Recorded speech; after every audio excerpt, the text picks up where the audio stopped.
dans la maison de Dieu, durant les heures de la vie, levez les mains, levez les mains vers lui, alléluia, bénissez votre Dieu, alléluia,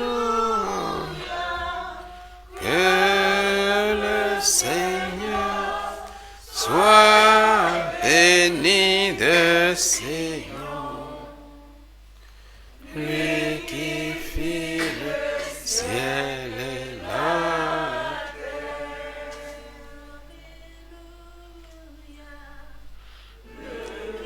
fit le ciel, la terre. Avant la fête de la Pâque, Jésus, sachant que son heure était venue, l'heure de passer de ce monde au Père, lui qui avait aimé les siens, qui sont dans le monde, les aima jusqu'à l'extrême. Au cours d'un repas, alors que déjà le diable avait jeté au cœur de Judas Iscariote, fils de Simon, la pensée de le livrer, sachant que le Père a remis toutes choses entre ses mains, qu'il est sorti de Dieu et qu'il va vers Dieu, Jésus se lève de table, dépose son vêtement et prend un linge dont il se sent. Il verse l'eau ensuite dans un bassin et commence à laver les pieds des disciples et à les essuyer avec le linge dont il était saint. Il arrive ainsi à Simon-Pierre qui lui dit: « Toi, Seigneur, me laver les pieds ?» Jésus lui répond: « Ce que je fais, tu ne peux pas le savoir à présent, mais par la suite, tu comprendras. » Pierre lui dit: « Me laver les pieds à moi, jamais. » Jésus lui répondit: « Si je ne te lave pas les pieds, tu ne peux pas avoir part avec moi. » Simon-Pierre lui dit: « Alors, Seigneur, non pas seulement les pieds, mais aussi les mains et la tête. » Jésus lui dit: « Celui qui s'est baigné n'a nul besoin d'être lavé, car il est entièrement pur. Et vous, vous êtes purs, mais non pas tous. » Il savait en effet qui allait le livrer. Et c'est pourquoi il dit: « Vous n'êtes pas tous purs. » Lorsqu'il eut achevé de leur laver les pieds, Jésus prit son vêtement, se remit à table et dit: « Comprenez-vous ce que je viens de faire? Vous m'appelez le Maître et Seigneur, et vous dites bien, car je le suis. Dès lors, je vous ai lavé les pieds, moi le Seigneur et le Maître. Vous devez, vous aussi, vous laver les pieds les uns aux autres, car c'est un exemple que je vous ai donné, et ce que j'ai fait pour vous, faites-le vous aussi. En vérité, je vous le dis, un serviteur n'est pas plus grand que son maître, ni un envoyé plus grand que celui qui l'envoie. Sachant cela, vous serez heureux, du moins vous le mettez en pratique. Je ne parle pas pour tous. Je connais ceux que j'ai choisis. Mais qu'ainsi s'accomplisse l'Écriture, celui qui mangeait le pain avec moi contre moi a levé le talon. Je vous le dis à présent, avant que l'événement arrive, afin que, lorsqu'il arrive, vous croiriez que je suis. En vérité, je vous le dis. Recevoir celui que j'enverrai, c'est me recevoir moi-même. Et me recevoir, c'est recevoir celui qui m'a envoyé.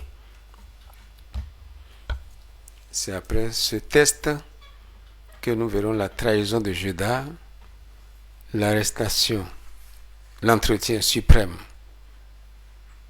avec Jésus, le roi. Jésus sur le chemin vers le Père et la promesse de l'Esprit Saint. Frères et sœurs, que le Seigneur vous donne sa paix et vous comble de sa joie.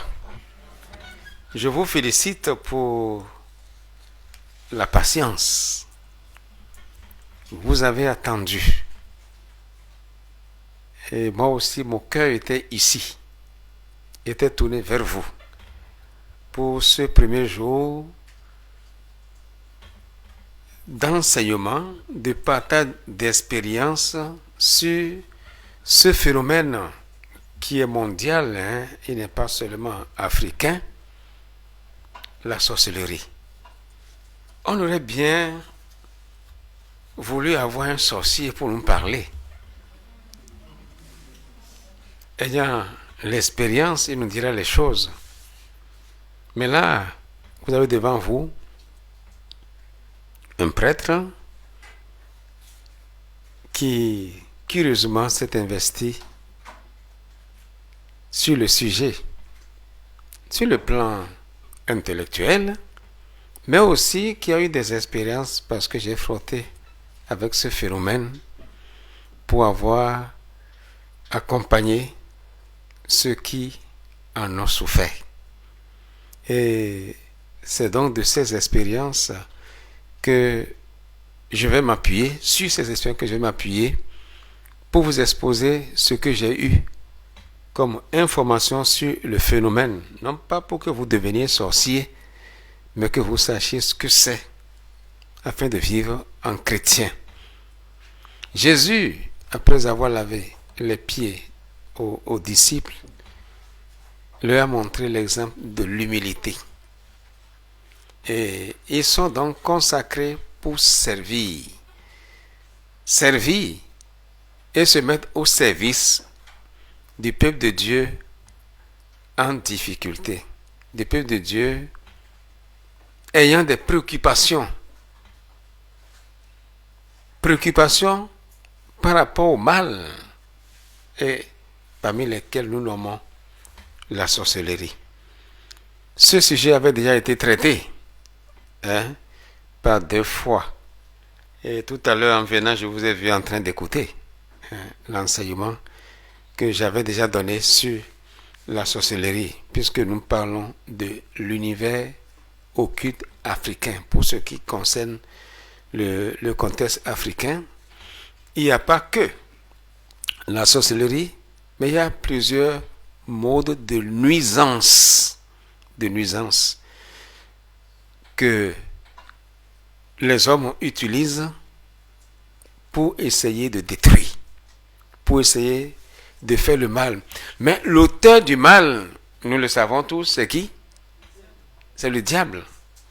Le diable qui n'a autre intention que de détruire tout ce qui s'élève vers Dieu. Parce qu'il est d'abord l'ennemi de Dieu et l'ennemi de tous les enfants de Dieu. Je vais donner aussi au cours de cette semaine des expériences de nos aînés. Je vais citer le père Dagnon Gilbert, père à son âme, qui a été un des grands exorcistes de l'Afrique de l'Ouest au Bénin. Il a été vicaire général et même administrateur diocésain, fondateur de communauté et qui a eu beaucoup d'expérience. Il a écrit sur la sorcellerie. Son disciple, le père Pamphile Fanou, qui a été son vicaire et qui a fait l'expérience à ses côtés, qui est actuellement le président de l'association des exorcistes de l'Afrique francophone. C'est lui maintenant le président. Il a fait beaucoup d'expérience. Il a été témoin de plusieurs sorciers qui ont rendu les calebasses, qui ont vomi des calebasses. Vous avez des calebasses emballées dans des tissus blancs, trempés dans de l'huile rouge, qui sortent par la bouche d'une personne après plusieurs séances de prière et d'intercession.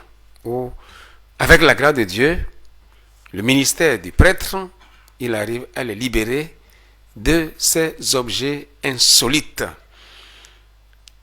Il y a eu des expériences vécues où on sait que les sorciers utilisent plusieurs moyens pour se déplacer, pour communiquer. J'ai vécu une petite expérience à Padapé. Padapé, c'est dans le diocèse de Palimé, quand j'étais au sanctuaire Saint-Antoine de Padoue, où on m'a amené vers une fille âgée environ de 18 à 19 ans.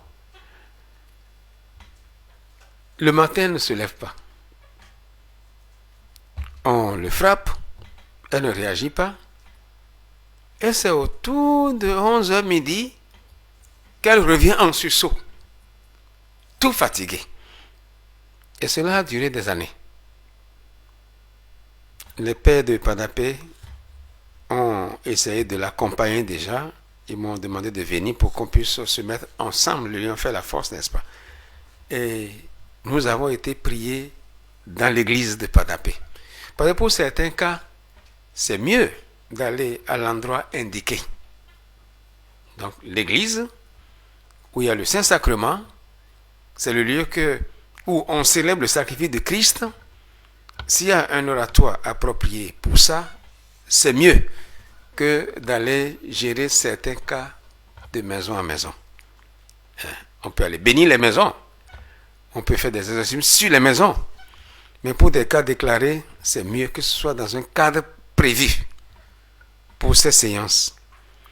Nous avons prié, Dieu merci, toute la matinée. Le démon était là, parce que le sorcier se sert du démon. Je ne parle pas encore de la sorcellerie en tant que telle, mais de quelques manifestations. Au cours de la prière, on s'est rendu compte qu'il y avait quand même une possession, parce que ce que moi je fais habituellement pour vérifier s'il n'y a pas de bluff ou de jeu, je chante de langue pour voir la réaction de la personne. Si l'esprit est là, l'esprit connaît les langues. Quand je prenais autorité en demandant te lo chiedo nel nome di Gesù, va-t'en. Je te le demande au nom de Jésus, va-t'en. Mais elle me répondait en levant un B. Un B. Elle dit, je refuse. L'esprit comprenait, mais me répondait en éveil. Il y a un noyau de renouveau qui était là, qui intercédait avec le père Basile, vicaire de Palimé. Et autour de midi, après l'Eucharistie et la prière d'intercession, cette fille a été libérée. Mais il faut vérifier après comment elle réagit. Le lendemain, j'ai été dans la maison à Padapé. À 6 heures, elle était déjà levée. Je ne crois pas qu'il y ait eu de rechute. Je suis reparti par la maison plusieurs fois. En temps, elle est descendue à Lomé pour continuer ses cours. Ça, c'est juste un exemple de manifestation. Est-elle sorcière? Ou elle a été ensorcelée? On en parlera quand je vais donner des cas. Ce qui est sûr, l'esprit mauvais était là et cet enfant dort visiblement, mais il s'en va. Vous comprenez déjà après conclusion de quoi il s'agit. J'ai vu en Italie, à Sardaigne, le monsieur qui nous a appelés, Il dit, je suis là, c'est comme si on m'a fait un trou dans la tête. Je suis en haut et je vois mon corps par terre. Oui, aussi en Italie. Et nous sommes partis 2 jours pour prier dans la maison avec lui, prier pour lui. Et par la force du Seigneur, les choses ont été mises en ordre.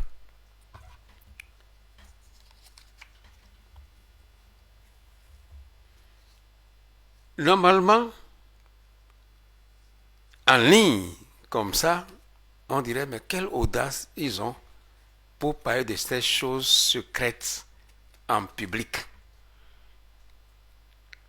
Même quelques confréries folkloriques, à savoir le Zangwitor, le Oro, on ne dévoile pas le secret en public.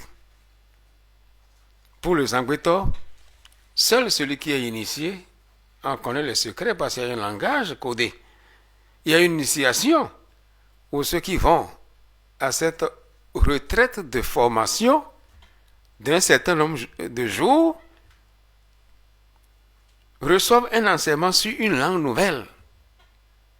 Il y a un langage codé. Et quand ils sont avec vous, qui n'est pas initié ne sait pas de quoi on parle. Nous on parle de patate douce, mais ils ont un nom pour appeler la patate douce, c'est seulement les initiés qui le savent. La cigarette, il y a un nom. Vous voulez que je vous le dise? Ce n'est pas nécessaire. Mais je le sais. Alors, donc, c'est un langage codé. Mais le sorcier, c'est encore plus structuré. Et eux-mêmes, c'est interdit. Ils ne doivent pas révéler le secret. Ils ne doivent même pas dire qu'ils sont sorciers. Et c'est pourquoi j'ai vu des gens qui ont juré sur la Bible devant des évêques. Je jure sur ma vie. Je ne suis pas sorcier. Mais il est sorcier. Hein? Alors, pour les questions de parler de péché, parce qu'eux, ils dépassent le péché, ils vont jusqu'à la profanation, jusqu'au sacrilège. Parce qu'il met la main sur la Bible pour jurer. Et pourtant, il est baptisé. Il va à la messe. Il communie. Tout le mystère du mal est là. Le sorcier est conscient qu'il vit avec le démon à l'intérieur de lui et il ose aller communier au corps de Christ. Saint Paul dira, il communie et boit, il communie et boit à sa propre condamnation. Nous, on n'est pas là pour juger. Mais chacun doit savoir ce qu'il est digne de s'approcher. Personne n'en est digne, mais dans ce cas précis, est-ce qu'on peut oser s'approcher du corps du Christ, du sang du Christ? Point d'interrogation. Mais ils le font pour dire qu'ils n'ont rien de grave. Parce que le secret va jusque-là. De montrer qu'il n'y a pas de problème et d'aller à la table sainte alors que c'est de grands sorciers. C'est au cours de la semaine que je vais donner des exemples précis. Je ferai un effort pour ne pas dire des noms. Comme nous sommes en direct, mais ceux qui connaissent les endroits où ça s'est passé se reconnaîtront eux-mêmes dans ces cas. Je ne dirai pas beaucoup de noms, mais je raconterai des faits que nous avons touchés, des expériences que nous avons faites avec des sorciers, juste pour vous éclairer, pour que vous sachiez comment ça se manifeste. Et si vous êtes attaqué par un sorcier, que vous puissiez le savoir. Tout à l'heure, en quittant Dapaon, tout était prévu pour que je sois ici à 18h30, n'est-ce pas? Je suis arrivé à quelle heure? À 21h. Bon, disons que c'est juste une coïncidence. Pourquoi pas? Une coïncidence. Mais une pluie qui nous a accompagnés depuis le départ jusqu'à Notien. Comment conduire dans une pluie alors qu'on a un rendez-vous? Ce n'est pas que Espère on a décidé de voyager aujourd'hui. Il y avait une urgence hier. Je devais y aller. Avant-hier, c'était la profession pour nos frères franciscains. Et hier, il y avait une grande célébration d'action de grâce à Barkwasi. Et ce matin, on est parti. Normalement, à temps. Pour être venu ici à temps. Arrivé à Tchévier, il y a un courant électrique qui a barré la route. Et tout le monde est bloqué. Je crois que les gens sont encore là actuellement. un long fil. C'est là où j'ai téléphoné en demandant, mettez-vous en intercession parce que nous sommes bloqués. Mais qui nous a bloqués? Il faut dire le courant. Mais qui a coupé le courant? On ne sait pas. Et on a dû habilement trouver une bifurcation pour retrouver le goudron et tout faire pour vous rejoindre ici. Même s'il n'y a pas un sorcier, le démon a travaillé. Parce que cet enseignement ne devrait pas logiquement avoir lieu pour tout ce qu'on a rencontré en route. Dieu merci, il n'y a pas eu d'accident, il n'y a pas eu de panne de voiture. Tout le monde est venu sain et sauf. Seulement, on a eu quelques obstacles. Mais, comme dit Jean Pliard, notre papa, paix à son âme, si vous êtes devant l'obstacle et vous ne pouvez pas sauter, il faut contourner. C'est ce que nous, on a fait. Les gens sont encore là-bas. Mais nous, on est ici parce que nous avons contourné l'obstacle pour venir à vous. En parlant de sorcellerie, en effet, comment on l'appelle, Azé, comme en fond aussi, hein. Le sorcier, c'est un grand malfaiteur. Et le mot sorcier est devenu un terme paradigmatique aux multiples connotations, désignant tout aussi bien le simple devin, c'est-à-dire charlatan, que le piètre féticheur, le tradit praticien, que celui dont on dit qu'il va aux nuits de sabbat. Il faudrait le comprendre au sens précis de personnes appartenant à une corporation secrète, à une confrérie qu'on croit en liaison avec le diable, avec le démon, et qui peut se déplacer invisiblement, jeter des maléfices, rendre invisible, rendre invisiblement les autres malades ou leur infliger subitement la mort.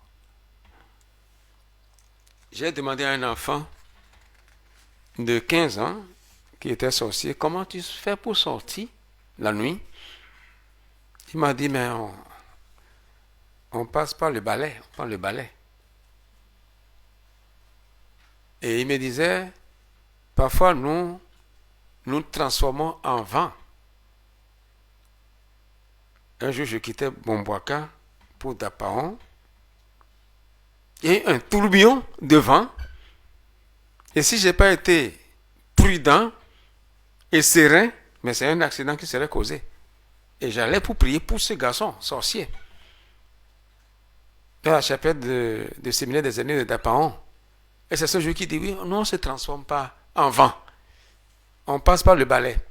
C'est pourquoi, dans nos traditions, les vieux disent de ne pas balayer la nuit. Mais vous leur dites pourquoi, ils ne vous expliquent pas. Ils ne vous expliquent pas. Parce qu'on sait que les sorciers peuvent utiliser le balai pour sortir. Et c'est pourquoi on dit la nuit, ne touchez pas au balai. Mais moi, je balaye la nuit. Hein? C'est des règles, on dit. Mais celui qui sait de quoi il s'agit, ben, il peut vivre librement. Hein? Le Seigneur nous a fait libres. Au fait, c'est quoi la sorcellerie? La sorcellerie, le hazé, c'est un grand phénomène connu et répandu dans le monde entier. Et chaque culture a sa forme de sorcellerie. Il ne faut pas croire que c'est seulement en Afrique. Hein. Chaque culture a sa forme de sorcellerie. Il y a des sorcelleries plus modernes qui se déguisent sous d'autres sociétés secrètes. Je ne donne pas les noms pour l'instant, mais on va y arriver de façon plus précise avec des tests assez concrets. Sous un trait culturel particulier, où ces effets sont directement explicites, je parle de l'Afrique, le signe du pacte qui symbolise efficacement le pouvoir du sorcier, que ce soit au Togo, au sud du Bénin, est une calebasse qui, au moment du pacte, entre dans le corps du candidat. Donc celui qui a été initié à la sorcellerie et qui volontairement s'est engagé, il y a une calebasse qui l'avale, qu'on appelle chez nous Oka, Azeka. Comment on dit ça enlever? La calebasse enlevée, c'est quoi? Étré. Voilà, moi je connais le mot en fond, Azeka. Et pendant l'exorcisme, quand le sorcier a rendu la sorcellerie, il vomit la calebasse. Avec le père Pamphile, le père Daillon, vous verrez beaucoup de calebasses vomies attachées dans un tissu blanc teinté d'huile rouge. Et certains ont dans leur maison, en fond, on appelle le Kenessi. Le Kenessi. Alors c'est cette molle de terre ou de bois à qui on tue régulièrement des animaux sur lesquels on verse de l'huile rouge avec un rituel qui reste dans une chambre fermée où tout le monde n'a pas accès. J'ai eu le privilège de ramasser plusieurs Kenessi, même en Côte d'Ivoire, où le monsieur converti dit « Mon père, je renonce ». Ils sont partis faire une séance d'exorcisme sur les lieux, sur ces objets insolites, et nous avons ramassé pour les brûler. Et ces personnes, bon, il y a eu beaucoup de secrets dévoilés, mais aujourd'hui ils ne vivent plus dans ces situations où ils ont été esclaves. Mais c'est bien d'avoir l'audace de renoncer et de demander aux prêtres, aux frères habilités à le faire, de nous débarrasser de ces objets insolites. J'ai été dans un quartier ici à Lomé. Il n'y a pas que de sorcellerie, parce que tout est mélangé. Sorcellerie, fétichisme, gris-gris, tout est mélangé. Et des prêtres qui ont été donc initiés, intronisés, je dis prêtres traditionnels, le vaudounon, vous voulez le hounon, mais qui est le détenteur de ces objets insolites, mais qui les garde, qui fait des cérémonies. Nous avons amené 2 véhicules bâchés pour vider la maison. 2 véhicules. C'était sur la paroisse de Tocoin. On a déterré. Il y a même quelqu'un qui a fait accident sur les lieux de façon bizarre. Bon, on a prié aussi pour lui. On a pris 3 jours pour tout déterrer. Parce que simplement, la personne qui s'en occupait est décédée. Et les enfants ont dit, on en a marre. C'est une parenthèse.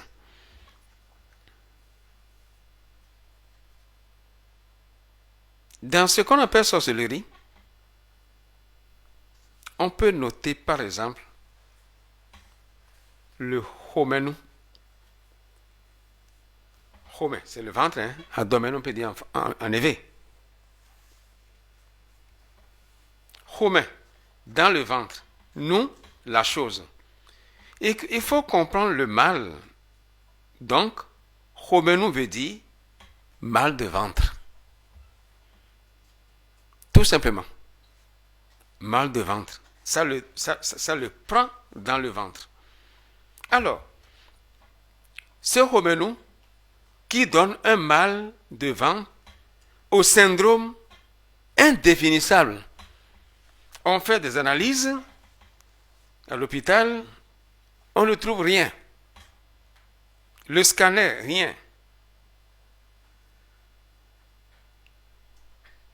Quoi encore? Quand les femmes vont à l'hôpital, qu'est-ce qu'on fait? L'échographie. L'échographie, on ne trouve rien. Mais le mal demeure et persiste. C'est-à-dire que la racine est ailleurs.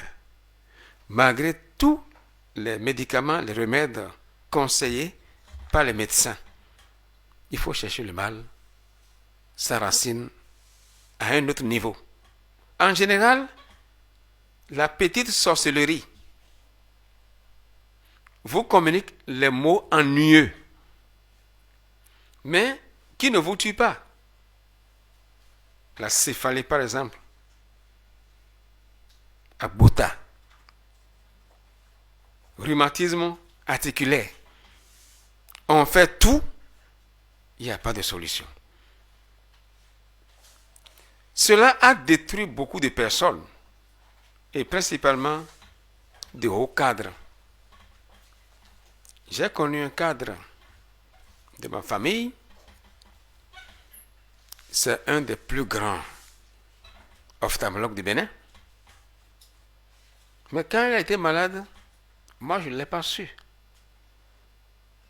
Parce que l'ennemi fait tout aussi pour le cacher à qui peut apporter un remède. Hein. C'est seulement quand il est mort que j'ai appris ce qui s'est passé. On lui a donné l'alcoolisme, ce grand docteur. Il disait à un de ses amis qui vient encore, quand il est parti le voir, je le dis en dekeng, je traduis. De l'on tourne, ben on vivina, bon on gento, on s'en nous dogo. Je vous traduis. Je bois ma chose, ça me donne du plaisir, je me cache, je m'avais encore acheté, je bois ma chose. Un grand cadre comme ça. J'ai célébré pour ses obsèques. Quand on l'a mené au CNHU de Cotonou, où il a travaillé pendant des années, au moment où on pensait le discours, le corps médical, quelqu'un est tombé, évanoui. On l'a mis dans une salle. Elle est morte. Elle s'appelait Jeanne. Jeanne, c'est sa nièce. Ça, nous l'avons su après, des années après, quand une des sorcières de notre village allait mourir. Elle a confessé en disant, tout cela, Janvier qui est mort, il est militaire, qui est mort par accident, c'est moi qui l'ai tué. Aoussinou qui est mort, c'est de ma famille, c'est moi qui l'ai tué. Il dit, Germain, il est trop grand pour partir seul. C'est pourquoi j'ai pris Jeanne pour qu'il l'accompagne. Il est trop grand pour partir seul. Donc c'est pourquoi j'ai pris la nièce pour l'accompagner.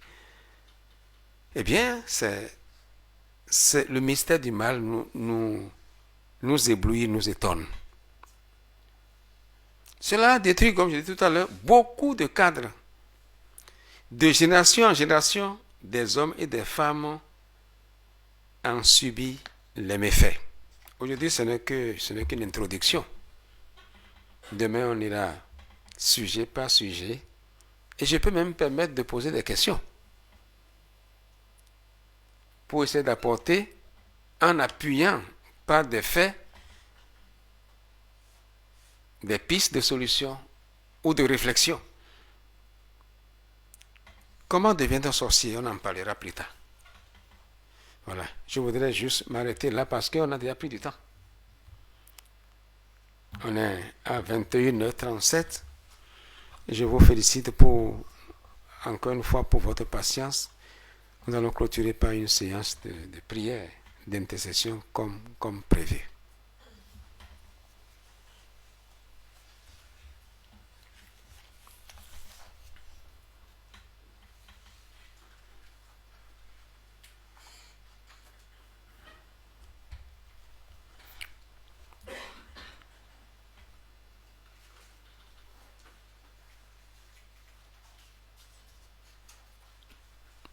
Frères et sœurs, vous qui êtes ici, vous qui suivez en ligne, je vous invite à vous tourner vers le Seigneur Jésus pour qu'il répande sur nous son Esprit Saint. C'est lui le paraclet que lui-même nous a envoyé d'auprès du Père.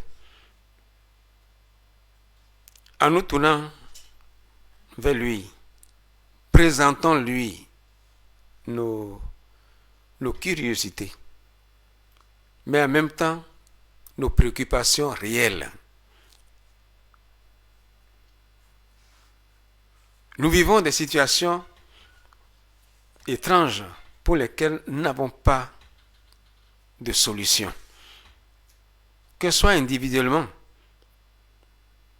que ce soit en famille, que ce soit à nos lieux de travail, que ce soit par rapport à nos parents, à nos enfants, ou dans notre couple. Combien de temps dans le couple nous avons attendu d'avoir un enfant? Les médecins nous ont dit qu'il n'y a pas de problème, mais l'enfant ne vient pas. Combien de fois, malgré notre effort, nous sommes toujours à un niveau stationnaire dans notre travail? On n'a jamais de promotion, alors qu'on fait tout pour faire un travail bien accompli. Nous avons tant de préoccupations, surtout jeunes, qui tournent en rond sans trouver de travail. On a déposé les dossiers à gauche, à droite. On finit par se dire apparemment, comme on n'a pas de bras long, les dossiers n'aboutiront jamais. Alors que le bras le plus long, c'est le Seigneur lui-même.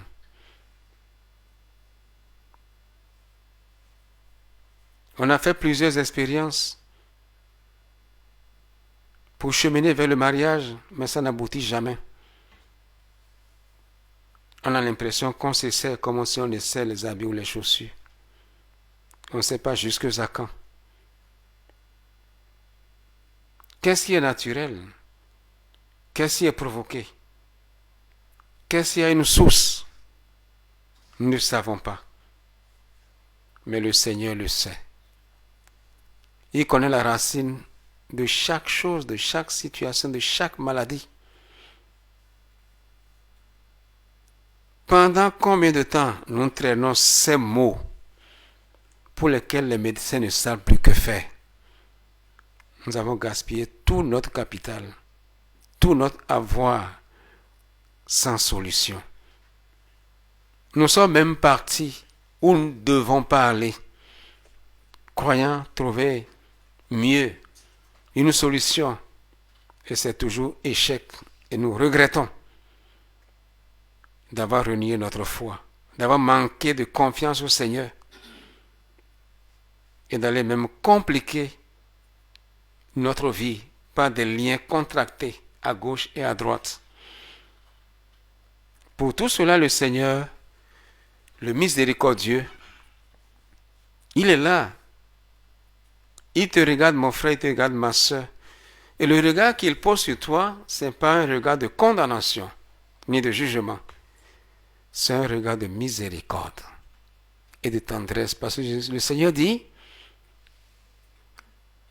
je ne suis pas venu pour condamner ni juger, mais pour sauver. Et il dit, venez à moi, vous tous qui ployez sous le poids du fardeau, et moi je vous soulagerai. Et sa parole est vérité. Demandons-lui de fortifier en nous cette foi inébranlable, la foi naturelle des enfants, qui obtient tout. Elle est là, la Vierge Marie, la mère de notre Seigneur, celui que Dieu a privilégié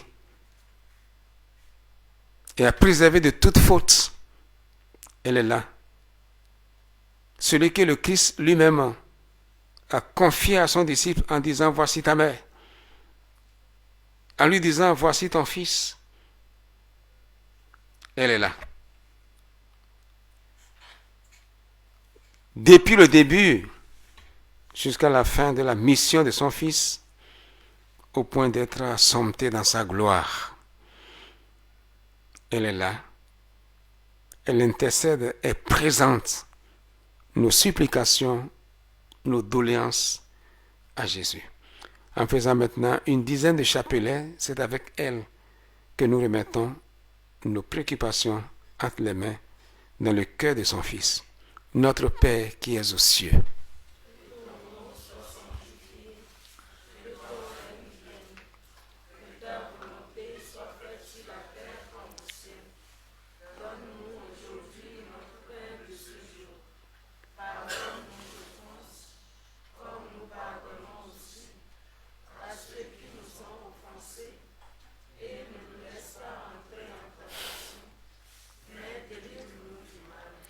Je vous salue Marie, pleine de grâce, le Seigneur est avec vous.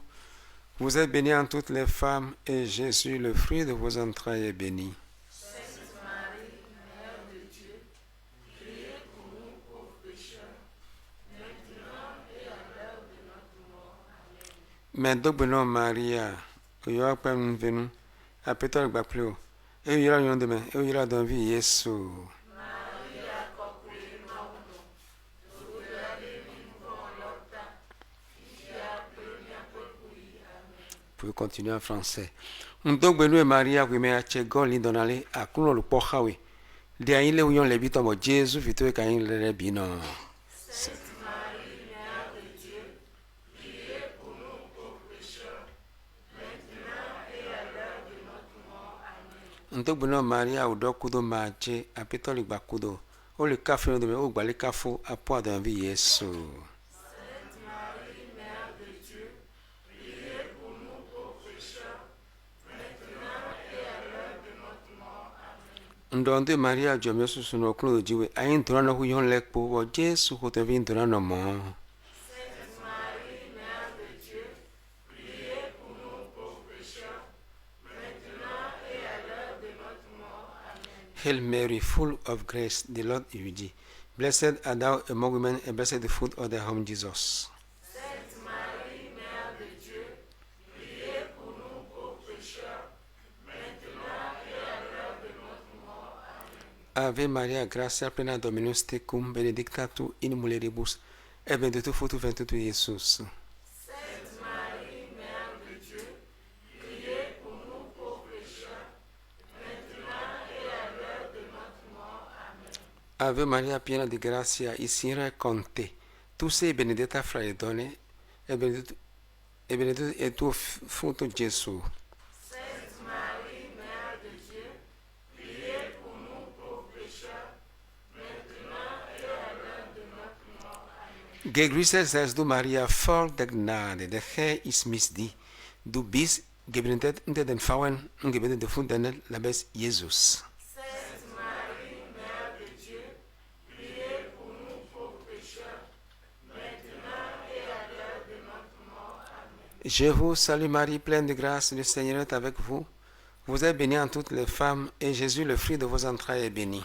Sainte Marie, Mère de Dieu, priez pour nous pauvres pécheurs, maintenant et à l'heure de notre mort. Amen. Nti kɔkɔ na tɔla fila gbakple gbɔgbɔ kɔkɔe la.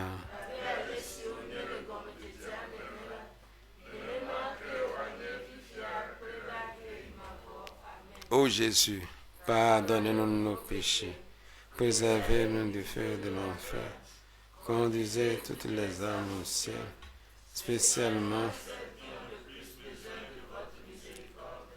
Ô Marie conçue sans péché, ô Marie conçue sans péché, ô Marie conçue sans péché, Saint Jean-Paul II, Saint Jean 23, les patrons du Togo, tous les saints et saintes de Dieu, nos saints patrons, merveilleux.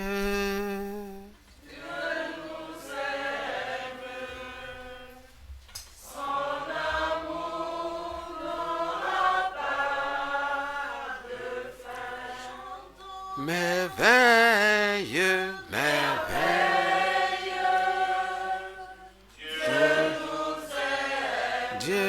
nous aime. Son L'amour n'aura pas de fin. Le Seigneur soit avec vous. Et que la bénédiction de Dieu, Père, Fils et Saint-Esprit descende sur vous et demeure à jamais. Amen. Bénissons le Seigneur. Nous rendons grâce à Dieu. Merci. Peut-être qu'il y a quelques informations. Merci d'avoir patienté. Merci beaucoup. Je crois que vous voulez rencontrer vraiment le Père. C'est pourquoi vous êtes là jusqu'à cette heure-ci. Si je prends le cas de ma soeur, là, ma soeur me dit, il faut terminer vite, à 20h30, on va partir. Mais elle est là jusqu'à maintenant. On vous dit un sincère merci. Demain, on se retrouve à 18h. 18h, on commence la prière.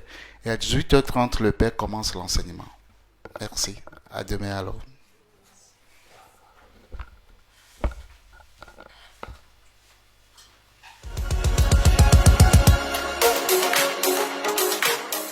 La sorcellerie se transmet par plusieurs modes. Ça peut être communiqué par la nourriture, à votre insu d'ailleurs. Vous mangez, même dans le rêve, vous rêvez qu'on vous a donné telle viande, vous avez mangé et dès le lendemain, il y a des malaises. Il faut vite en parler pour qu'on fasse une délivrance, surtout que ce n'est pas avec votre consentement. Quand vous voyez le sorcier, il y a quelques éléments, quelqu'un à côté de vous, il vous demande des choses impossibles. Il existe cela. Et parfois, pour répondre, on dit, toi, tu es un sorcier, tu es une sorcière. Tu me demandes des choses qu'on ne doit pas faire. Parce que avant de te tuer, avant de te livrer, il y a le tribunal où tu dois dire pourquoi tu l'as livré. Il va dire, oui, je lui ai demandé 200 francs, il a refusé. On dit, ah, si c'est comme ça, on doit le tuer. Il faut qu'il y ait quelque chose qui t'accuse. Sinon, on ne peut pas te tuer. Oui, il te demande un service vraiment bête, quoi, impossible. Il suffit de dire non. Alors, il a raison chez toi, il t'apporte là-bas pour qu'on juge. Donc, pour cette raison, il va te donner pour qu'on te tue.